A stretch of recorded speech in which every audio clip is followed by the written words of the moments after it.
कानून चो सुभान अल्लाह सुभान अल्लाह। शरीयत जो कुरान कानून जो मुनकिर आहिन जो सो मलऊन चो सुभान अल्लाह सुभान अल्लाह। शरीयत जो कुरान कानून जो मुनकिर आहिन जो सो मलऊन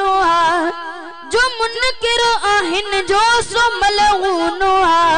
शरीयत जो कुरान कानून जो मुनकिर आहिन जो सो मलऊन खुदा मोकलियो आहे कुरान खे जो तालीम ॾियारे थो इंसान खे खुदा मोकलियो आहे कुरान खे जो तालीम ॾियारे थो इंसान खे सिखारे थो तौहीद ईमान खे सिखारे थो तौहीद ईमान खे तग़य्युर तबादल खां महफूज़ तग़य्युर तबादल खां महफूज़ शरीयत जो कुरान कानून जो मुनकिर आहिन जो सो मलऊन जो मुनकिर आहिन जो सो मलऊन कढ़ी कुफर के ही छॾे थो तड़े न कहीं के ताकत जो हक सां लड़े कढ़ी कुफर के ही छॾे थो तड़े न कहीं के ताकत जो हक सां लड़े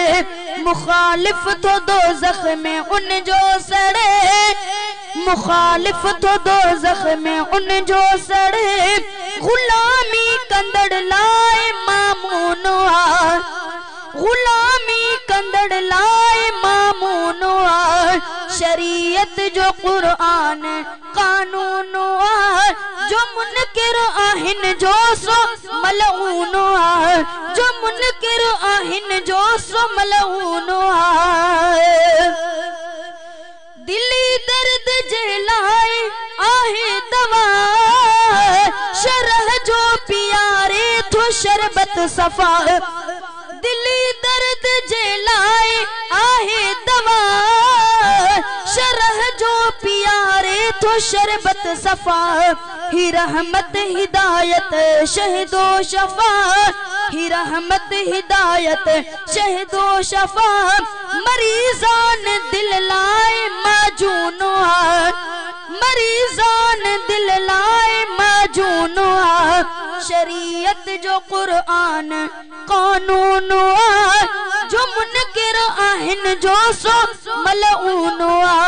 जो मुनकिर आहिन जो सो मलऊन ही कुरान कानून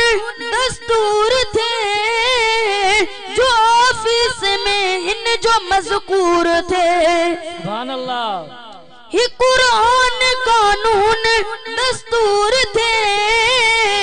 जो ऑफिस में हिन जो मज़कूर थे सिघोई संदस हुक्म मंजूर थे सिघोई संदस हुक्म मंजूर थे जो हिन पाक खे पाक मौजून जो हिन पाक खे पाक मौजून शरीयत जो कुरान कानून जो मुनकिर आहिन जो सो मलऊन जो मुनकिर आहिन जो सो मलऊन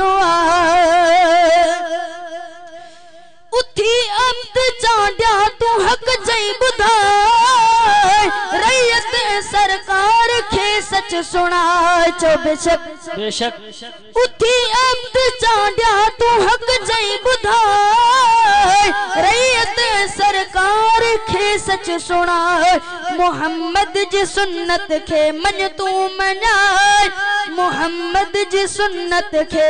मन तू मनाए शरीयत जो पैगाम मसनून शरीयत जो पैगाम मसनून शरीयत जो कुरान कानून जो मुनकिर आहिन जो सो मलऊन सो मलऊन शरीयत जो कुरान कानून जो मुनकिर आहिन जो सो मलऊन